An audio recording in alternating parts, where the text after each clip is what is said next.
이번 시간은 산과 알칼리의 제조 중 산의 제조가 시작되는 단원입니다. 그 중에서도 이번 시간에는 주로 황산에 대해서 한번 배워보도록 하겠습니다. 먼저 이번 시간 배울 내용을 시작하기에 앞서 지난 시간에 배운 내용을 먼저 복습하고 시작하도록 하겠습니다. 지난 시간에 배운 내용 중에서 선생님이 여러 번 복습하였는데 그럼에도 그 중에서 가장 중요한 것 2가지를 선생님이 준비했으니까 꼭 집중해서 들어주기 바랍니다. 먼저 우리가 화합물을 구분할 때 성질에 따라서 산의 성질을 지녔으면 산성, 염기의 성질을 지녔으면 염기성이라고 구분했습니다. 따라서 이렇게 산성과 염기성을 구분하기 위해서는 그 구분하는 기준이 필요하다고 이야기했고 그 기준으로는 선생님이 아레니우스 정의와 브랜스테드 로우리 정의를 이야기했습니다. 먼저 아레니우스 정의부터 한번 살펴보도록 하겠습니다. 먼저 아레니우스 정의라고 하는 것은 아레니우스라고 하는 화학자가 제시했다고 해서 아레니우스 정의라고 이야기합니다. 아레니우스라고 하는 화학자가 이야기하기를 산과 염기를 구분하기 위해서는 다음과 같은 조건을 확인하면 됩니다. 먼저 산이라고 하는 것은 수용액 상태에서 이온화하여 수소이온을 내놓는 물질을 우리가 산이다 라고 이야기합니다. 염기라고 하는 것은 수용액 상태에서 이온화하여 수산화이온, 즉 OH-를 내놓는 물질을 우리는 염기이다 라고 이야기합니다. 따라서 이러한 문제 상황에서 수용액이다 라고 하는 조건이 있고 산과 염기를 구분해야 하는 상황이라면 우리는 가장 먼저 아레니우스 정의를 떠올리고 그러한 상태에서 수소이온을 내놓으면 산이 되고 수산화이온 즉 OH-를 내놓으면 염기가 되는 것입니다.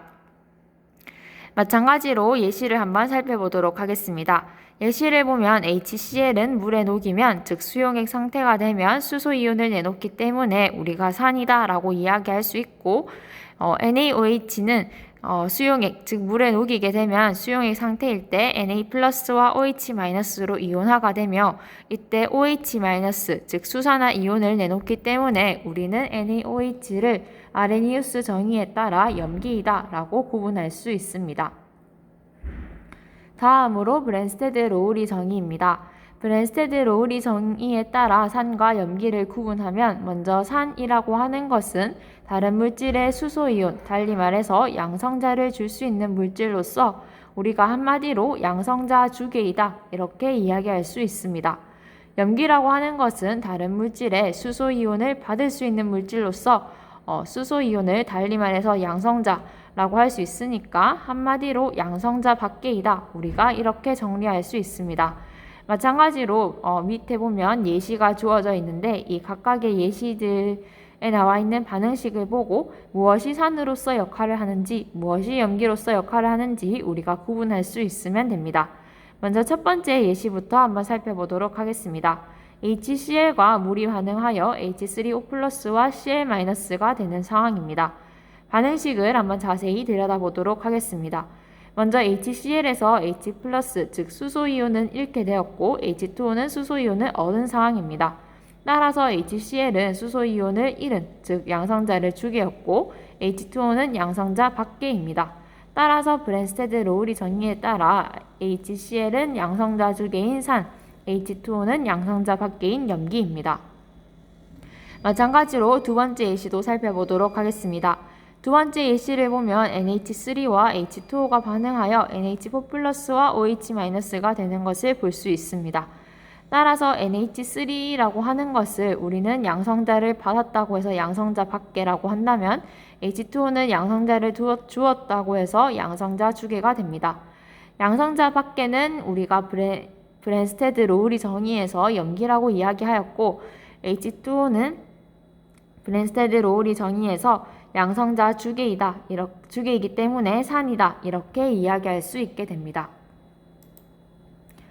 다음으로 이번 시간 배울 내용을 한번 살펴보도록 하겠습니다.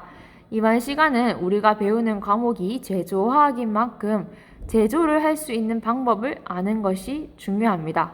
따라서 우리는 처음으로 먼저 산을 제조하는 방법을 배울 건데 산에도 종류가 여러 가지가 있었죠. 그 중에서도 대표적인 산, 황산, 질산, 염산, 이 각각의 산들을 제조하는 방법과 추가적으로 각각의 산들이 지닌 성질 또는 용도에 대해서 우리가 배워보도록 하겠습니다. 마찬가지로 이번 시간 학습 목표를 한 번 더 정확하게 짚고 넘어가도록 하겠습니다. 먼저 이번 시간 학습 목표는 바로 산의 제조 원리와 방법을 설명할 수 있다. 여기서 키워드를 한번 스스로 생각해 보기 바랍니다. 여기서 키워드는 산의 제조 원리와 방법입니다. 여러분들이 이번 시간 공부할 때 우리가 배우는 특히 이 황산을 어떻게 제조하는지 그 원리나 방법을 유의해서 꼭 들어주기 바랍니다. 먼저 황산의 성질부터 한번 배워보도록 하겠습니다. 황산의 성질을 이야기하기 위해서는 우리가 황산의 종류 3가지를 먼저 아는 것이 필요합니다. 황산의 종류로서 선생님이 표에 제시했는데 보면 묽은 황산, 진한 황산, 발련 황산 이렇게 3가지가 나와 있습니다. 먼저 여러분들이 조금 이름만으로도 눈치를 챘을 것 같은데 가장 농도가 진한 것은 어떤 황산일지 한번 생각해 보기 바랍니다. 선생님이 정답을 이야기하면 가장 농도가 진한 것은 발련 황산입니다. 가장 농도가 연한 것은 묽은 황산입니다. 따라서 순서대로 묽은 황산이 가장 연하고 그 다음 진한 황산, 그 다음 발련 황산 순서입니다. 옆에 표에 보면 선생님이 황산의 농도라고 해서 각각의 농도가 제시되어 있고 그 농도가 제시되어 있는 것만 봐도 우리는 농도가 어떻게 변화되는지를 확인할 수 있을 것입니다. 다음으로 주요 용도에 대해서 한번 살펴보도록 하겠습니다. 먼저 묽은 황산에 대한 용도를 보면 주로 비료와 섬유로 사용이 되고 진한 황산 역시 비료와 섬유로서 사용되는데 추가적으로 석유 정제를 하거나 농약을 만드는 데도 사용되고 있습니다. 마지막으로 농도가 가장 진한 발열 황산의 경우 주요 용도는 화약과 도료, 유기 합성 등에 사용되는 것을 우리가 알 수 있습니다. 따라서 우리가 황산의 용도를 했을 때 공통적으로 많이 나오는 것이 비료와 섬유라는 것 한번 생각하고 넘어가면 좋을 것 같습니다. 다음으로 특징에 대해서 한번 살펴보도록 하겠습니다.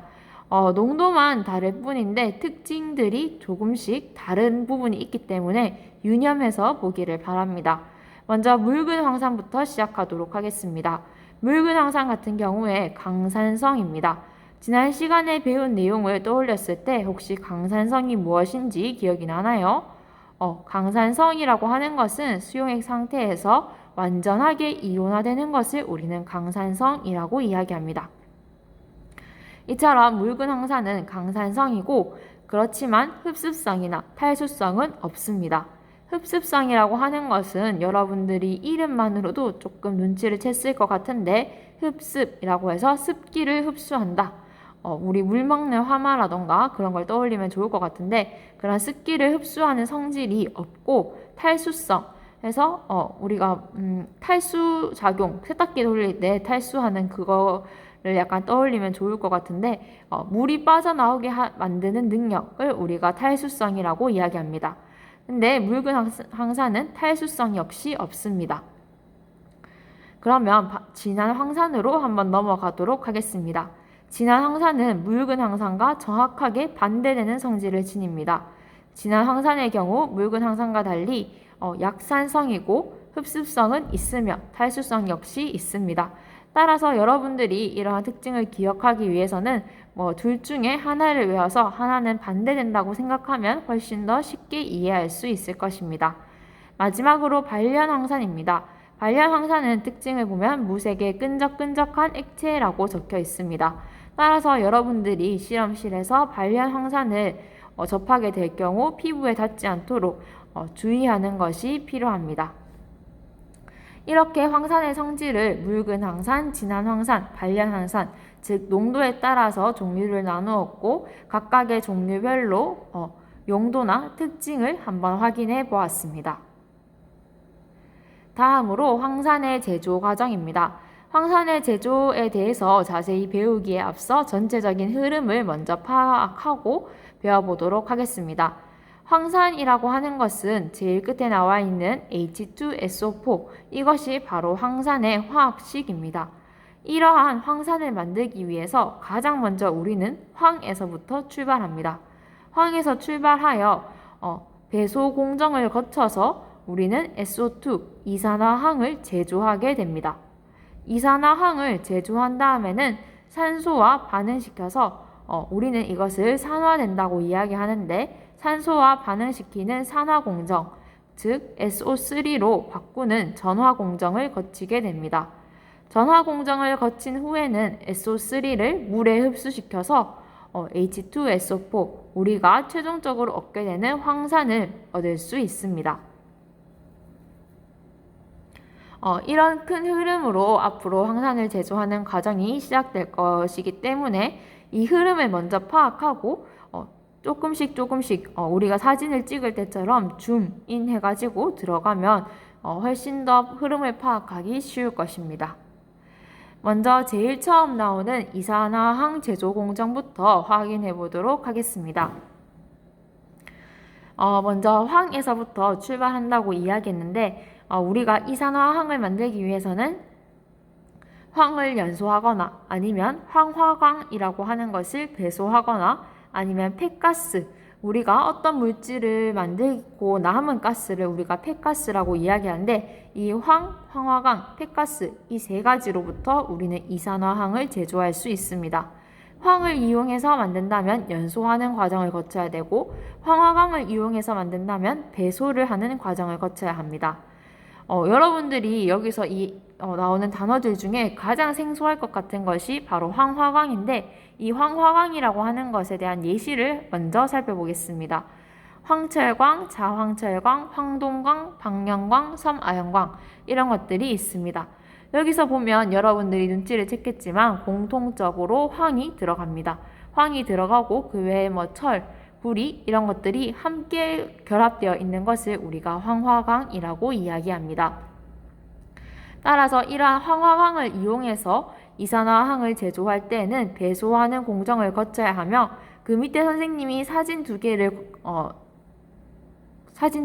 올려놨는데, 이 사진 각각의 두 개의 사진이 배소하는 공정을 그림으로 표현한 것입니다. 여러분들이 이러한 배소하는 자세한 과정까지는 알 필요는 없지만 그래도 황화광을 배소시켜서 이산화황을 만든다는 것, 이것은 여러분들이 꼭 기억하기 바랍니다.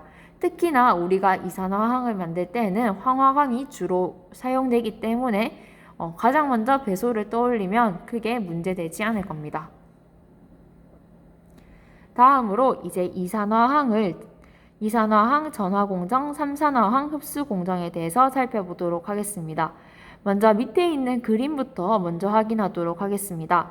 아까 전까지 선생님이 황 또는 황화광에서 출발해서 배소하는 공정을 거쳐서 이산화황을 만든다고 이야기했고, 마지막으로 이제 남은 것이 이산화황 SO2를 SO3로 만드는 전화공정, SO3를 H2SO4, 즉 우리가 최종적으로 얻고자 하는 황산으로 만드는 흡수공정, 이렇게 이 두 가지 과정이 나왔습니다.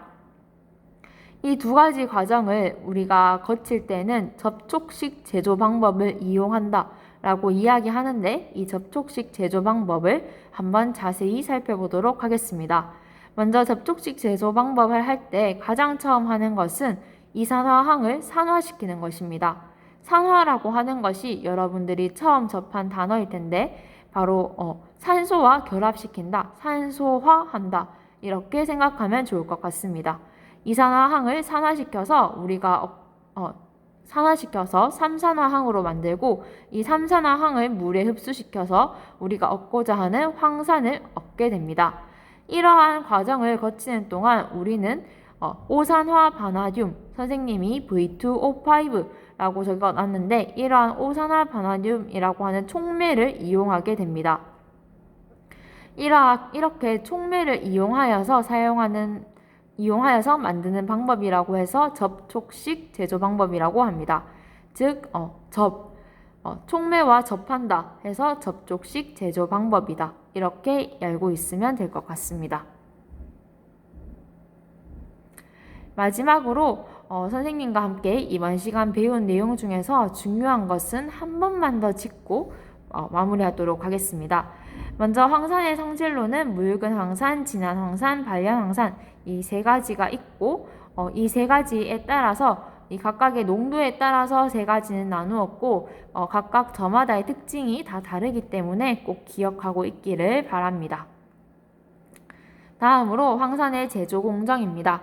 황산의 제조 공정을 이야기할 때는 여러분들이 세세한 것부터 공부하는 것보다는 전체적인 흐름을 먼저 파악하고 공부하는 것이 중요합니다. 따라서 황산의 제조 공정이 뭐야? 라고 물었을 때 이 그림을 떠올리면서 설명해 주면 됩니다.